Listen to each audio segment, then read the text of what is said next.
नमस्कार दोस्तों, एक बार फिर से आपका हार्दिक स्वागत है, अभिनंदन है। दोस्तों, आज का हमारा टॉपिक है सेकंड ग्रेड एग्जाम के फर्स्ट पेपर के कुछ महत्वपूर्ण क्वेश्चन।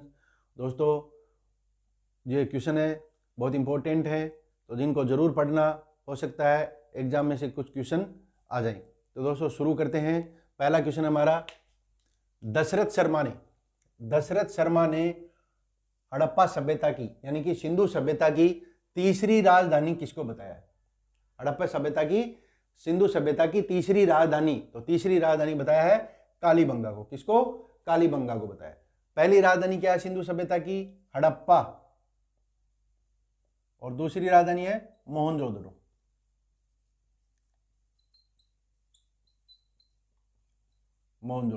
ठीक है। और तीसरी राजधानी क्या बताइए?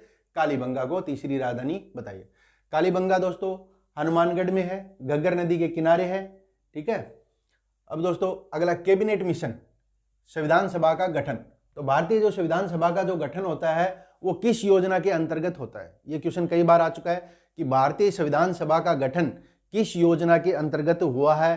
तो भारतीय संविधान सभा का जो गठन हुआ था वो कैबिनेट मिशन योजना के अंतर्गत हुआ था। और कैबिनेट मिशन योजना कब आई थी? 1946 में। कब आई थी? 1946 में। ठीक है दोस्तों, सर्वोत्तम विलास, गज विलास और जवार विलास जो महल है वो कौन से दुर्ग में है? सर्वोत्तम विलास, गज विलास और जवार विलास महल कौन से दुर्ग में है? तो दोस्तों जैसलमेर दुर्ग में। कौन से दुर्ग में? जैसलमेर दुर्ग में। दोस्तों प्रस्तावना से संबंधित भी क्वेश्चन अपने आता है कई बार, और ये शब्द है इनकी क्रम पूछ लिया जाता है कि ये शब्द जो है कौन से क्रम में, सही क्रम में कौन से हैं। तो दोस्तों न्याय, स्वतंत्रता, समता और बंधुत्व है। चार जो महत्वपूर्ण शब्द हैं हमारी संविधान की प्रस्तावना के, इनका क्रम ये है, पहले आएगा न्याय, उसके बाद में स्वतंत्रता, उसके बाद में समता, उसके बाद में बंधुत्व है। इसमें से भी कई बार क्वेश्चन आ चुका, तो ये ध्यान रखना। ठीक है। निम्बारक संप्रदाय की पीठ, निम्बारक संप्रदाय की पीठ कहां पर है दोस्तों? सलेमाबाद। सलेमाबाद कहां पर है? अजमेर में। कहां पर है? अजमेर में। तो निम्बारक संप्रदाय की पीठ कहां पर है? सलेमाबाद में। और सलेमाबाद कहां पर है? अजमेर में। केंद्रीय सरसों अनुसंधान केंद्र, केंद्रीय सरसों अनुसंधान केंद्र कहां पर है? शेवर में है। शेवर कहां पर है? भरतपुर में। ठीक है। केंद्रीय सरसों अनुसंधान केंद्र कहां पर है? शेवर में है। और शेवर कहां पर है? भरतपुर में। राजस्थान की अंतः प्रवाही नदियां, राजस्थान की प्रमुख अंतः प्रवाही नदियां कौन सी है? प्रमुख अंतः प्रवाही नदियां दोस्तों काकनी नदी है, घग्गर नदी और कांतली नदी। काकनी नदी है ये जैसलमेर में आती है।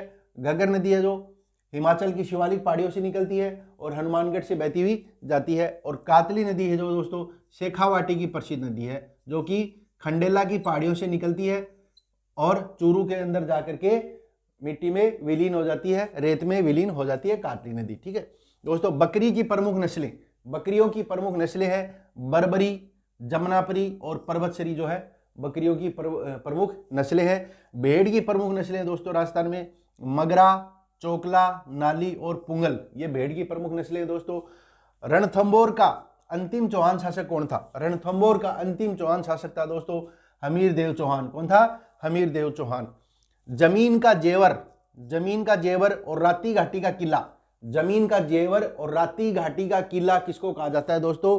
जूनागढ़ को। किसको? जूनागढ़ को कहा जाता है, जो कि कहां पर स्थित है? बीकानेर में स्थित है। और जूनागढ़ का निर्माण किसने करवाया था? राय सिंह ने। किसने? राय सिंह ने करवाया था। संविधान सभा में मनोनीत एकमात्र महिला, संविधान सभा में जो भारतीय संविधान का निर्माण करने वाली संविधान सभा थी उसमें एकमात्र महिला जो कि मनोनीत थी एनी मस्क्रीन। ठीक है, एनी मस्क्रीन। और भारतीय संविधान सभा में कुल कितनी महिलाएं थी दोस्तों? कुल थी 15 महिलाएं। कितनी थी? कुल महिलाएं थी 15। ऊंट महोत्सव कहां पर मनाया जाता है? बीकानेर में। मरु महोत्सव कहां मनाया जाता है? जैसलमेर में। ठीक है। अगला क्वेश्चन है, राज्यसभा के सदस्यों के चुनाव की प्रक्रिया, जो भारत में राज्यसभा के, भारत में जो संसद है, संसद के दो सदन है, लोकसभा और राज्यसभा। तो लोकसभा के चुनाव तो सीधे डायरेक्टली होते हैं जनता द्वारा, और राज्यसभाओं की जो चुनाव की प्रक्रिया है वो भारतीय संविधान में कहां से अपनाई गई है दोस्तों? तो भारतीय संविधान में राज्यसभा के चुनाव, सदस्यों की चुनाव की जो प्रक्रिया है वो दक्षिणी अफ्रीका से अपनाई गई है। कहां से? दक्षिणी अफ्रीका से ये व्यवस्था ली गई है। जो कॉन्सेप्ट है ये दक्षिणी अफ्रीका से लिया गया। गुर्जा, पीपली, मुमल, घुघरी, ये गीत कहां के हैं? मरु प्रदेश के महत्वपूर्ण गीत हैं। ठीक है दोस्तों। धीमा मीर बख्श काशी, राम लखन, ये चित्रकार कौन सी शैली के हैं? उनियारा शैली के। कौन शैली के? उनियारा शैली के प्रमुख चित्रकार हैं। ठीक है। बबाई अरावली की पर्वत चोटी है। बबाई कहां पर है? झुंझुनू में। और रघुनाथगढ़ है सीकर में। और सबसे ऊंची चोटी कौन सी है? गुरु शिखर है, जो कि कितनी है? 1722 मीटर। कहां पर है? माउंट आबू सिरोही में। ठीक है। चीनी यात्री हेनसांग ने गुर्जरों की राजधानी क्या बताया था दोस्तों? भीनमाल को बताया था। और भीनमाल का क्या नाम लेते हैं चीनी यात्री हेनसांग? पीलोमोलो। पीलोमोलो किसका नाम है? भीनमाल का। ठीक है। और किसने कहा था? हेनसांग ने कहा था।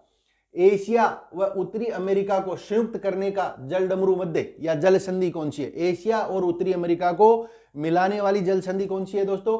बेरिंग जल संधि। बेरिंग जलडमरू मध्य या बेरिंग जल संधि। ओजोन क्षरण के लिए एक उत्तरदायी गैस कौन सी है? ओजोन। ओजोन गैस जो है वो दोस्तों समताप मंडल में एक ओजोन की परत बनी हुई है, जो कि पराबैंगनी किरणों से हमारी रक्षा करती है। तो ये इसको क्या हो सके, इसमें छेद हो गया, इसका क्षरण हो गया, नुकसान हो रहा है, तो ये इसके लिए कौन सी उत्तरदायी गैस है? सबसे मेन इसमें है क्लोरोफ्लोरोकार्बन, CFC, जिसको क्या बोलेंगे अपन? CFC, chlorofluorocarbon. इसके अलावा नाइट्रस ऑक्साइड और हाइड्रोकार्बन, ये 3 गैसें हैं जो कि ओजोन क्षरण के लिए प्रमुख रूप से उत्तरदायी है। दोस्तों मौलिक अधिकार हमारे संविधान में जो मौलिक अधिकार का कंसेप्ट है वो कहां से लिया गया है? अमेरिका के संविधान से। कहां से? अमेरिका के संविधान से लिया गया। भारतीय संविधान में हमें मौलिक अधिकार दिए हैं। कितने मौलिक अधिकार दिए हैं? 6 मौलिक अधिकार हमें प्रदान किए गए हैं। ठीक है। चौहान राजवंश का अंतिम शासक, चौहान राजवंश का संस्थापक कौन था? चौहान राजवंश का संस्थापक था वासुदेव। कौन था? वासुदेव था। भारत का प्रधानमंत्री क्या होता है दोस्तों? भारत का प्रधानमंत्री नियुक्त होता है। क्या होता है? भारत का प्रधानमंत्री नियुक्त होता है। और भारत के प्रधानमंत्री को नियुक्त कौन करता है? भारत का राष्ट्रपति भारत के प्रधानमंत्री को नियुक्त करता है। और किसको प्रधानमंत्री नियुक्त करता है? लोकसभा के चुनाव में जिस दल को बहुमत प्राप्त होता है, उस बहुमत प्राप्त दल के मुखिया को जो कि सांसदों द्वारा चुना जाता है, उसकी फिर नियुक्ति कौन करता है? भारत का राष्ट्रपति करता है। ठीक है। कोई भी विधेयक धन विधेयक है या नहीं, इसका निर्णय कौन करता है? कोई भी विधेयक धन विधेयक है या नहीं, इसका निर्णय कौन करता है दोस्तों? इसका निर्णय करता है लोकसभा अध्यक्ष। कौन करता है? लोकसभा अध्यक्ष। और धन विधेयक कौन से अनुच्छेद में है दोस्तों? धन विधेयक है अनुच्छेद 110 में। किसमें? अनुच्छेद 110 में धन विधेयक है। ठीक है दोस्तों, स्क्रीनशॉट ले लो। दोस्तों आज के क्वेश्चन आपको कैसे लगे कमेंट करके जरूर बताइए, ताकि मैं कुछ सुधार करने की आवश्यकता है तो अगले वीडियो में सुधार कर सकूं। तो कमेंट करके आप जरूर बताइए। और दोस्तों अगले वीडियो में मिलते हैं नेक्स्ट वीडियो में नए टॉपिक के साथ, नए क्वेश्चन लेके आ रहा हूं। तब तक के लिए नमस्कार।